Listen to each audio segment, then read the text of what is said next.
Hello there. In the past, I've given tributes to Steven Spielberg and Mel Brooks, both of whom are excellent filmmakers. Now, prickly-faced snobs may giggle at that assessment, saying I'm just somebody who watches films for entertainment purposes and don't try to look at the intellectual nature behind them. Well, with that, I say you're wrong, because frankly, film is meant to be entertainment first and analytical second. However, I'm going to show that it is possible to watch a cinematic epic while at the same time look at the meaning of life and crazy amount of themes it's trying to throw at us. And if there's one filmmaker who's able to do just that, it's this man. Everybody pretty much acknowledges he's the man, and I still feel that underrates him.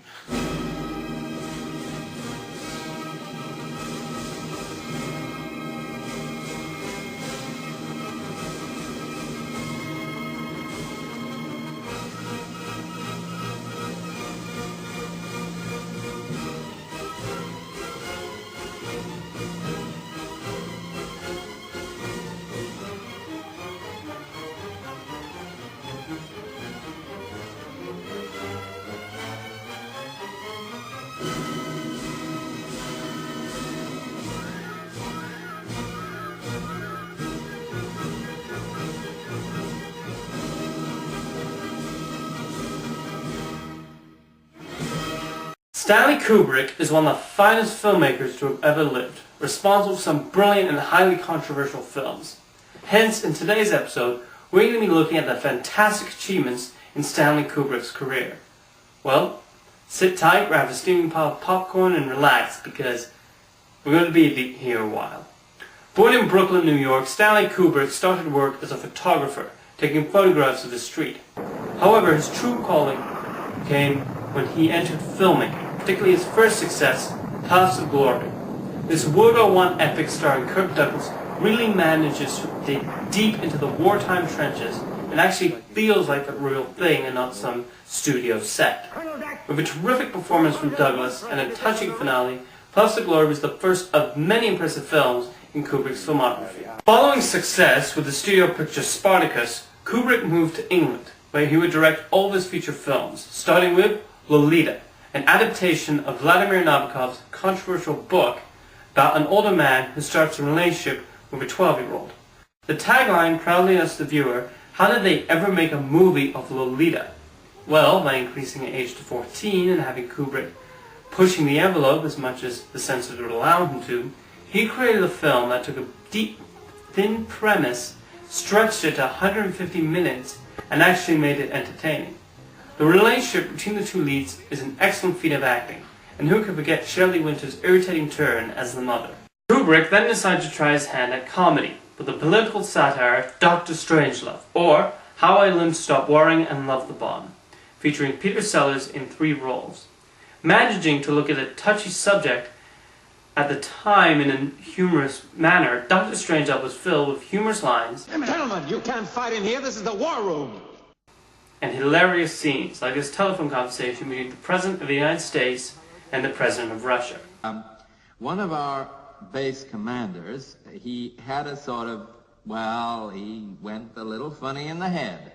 You know, just a little funny. And he went and did a silly thing. Well, I'll tell you what he did. He ordered his planes to attack your country. Well, let me finish, Dmitri. Let me finish, Dmitri. Well, listen, how do you think I feel about it? With the success of this film, Kubrick was then given complete creative control over all his films and the start of an impressive trio of phenomenal motion pictures. So, with money in his pocket and the backing of Warner Brothers and MGM, Kubrick went out and did something truly impressive. A serious science fiction film with no aliens or explosions, and a first 30 minutes with no dialogue whatsoever.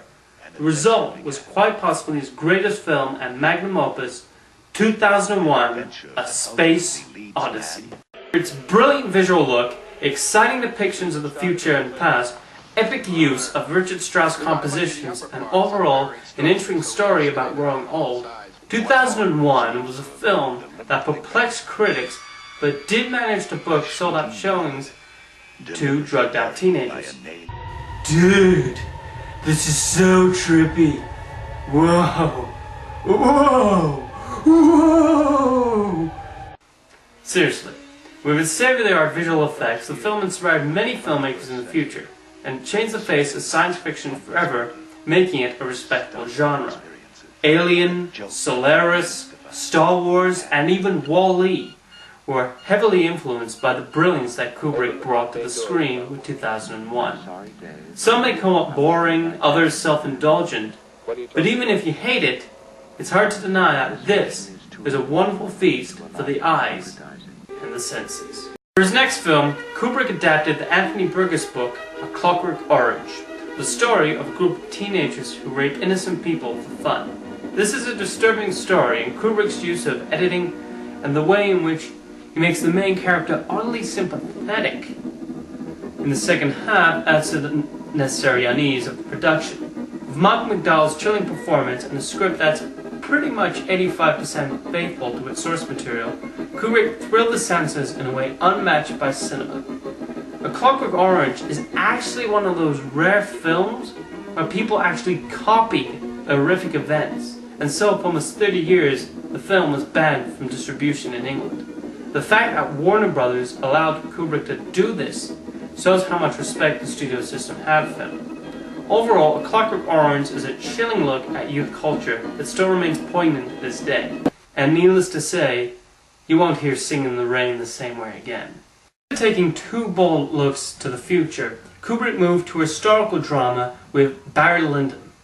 Starring Ryan O'Neal as an Irish rogue trying to move up in the ranks of high society, Barry Lyndon has been accused of being slow-moving and much too long. While these criticisms do make sense, I do consider it to be a visually stunning piece of work, and an interesting character study of what it takes to move up to the top of the ranks and then fall back down again. Kubrick then set out to direct something a little bit more mainstream with an adaptation of Stephen King's The Shining. With a fantastic performance from Jack Nicholson and its intricate look at the effects of claustrophobia, The Shining is a film that gets better and better with each viewing.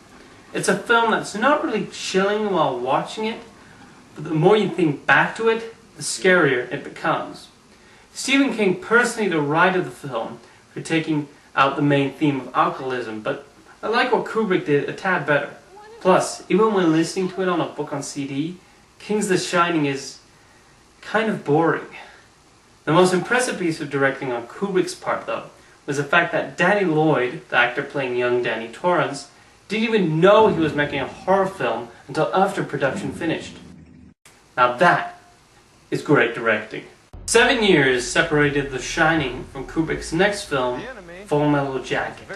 A Vietnam War film, this drew unfortunate comparisons with Platoon due to the closeness in release date. It was also criticized for following up an engaging first act with a dull second act. And while I don't consider the second act all that bad, I will agree that it is a step down from the terrific first part, mainly because the best actors in the film disappear. For 7 years, filmgoers wondered what Kubrick's next masterpiece would be, although contrary to belief, he was working hard during the 90s. He first thought about bringing to life his dream project, AI, Artificial Intelligence, but felt that the visual effects weren't good enough at the time to show the vision. However, after watching Jurassic Park, he felt if anybody can handle the job, it was Steven Spielberg, who managed to bring it to life in 2001. Another project Kubrick actually went very far in pre-production on was Aryan Papers, his first attempt at a Holocaust picture. However, after the release of Schindler's List, Kubrick didn't want to run into similar issues he had with Full Metal Jacket, and canceled the project. Finally, he went out to direct his final film, and one of his greatest achievements, Eyes Wide Shut. Upon its release, the film divided audiences, but is now seen as a terrific film it is. A sexual odyssey, Eyes Wide Shut was brought upon endless debate about Tom Cruise's journey throughout the film, and whether it's real or a dream. I have my own interpretations of this magnificent film, but that would just make this video an hour longer, because frankly, there's a lot to discuss. Stanley Kubrick was a brilliant filmmaker, and there's no denying that he made one terrific film after another that could be watched again and again. You could think about them long after they finish and appreciate them all the more. That was the unique power of his cinema.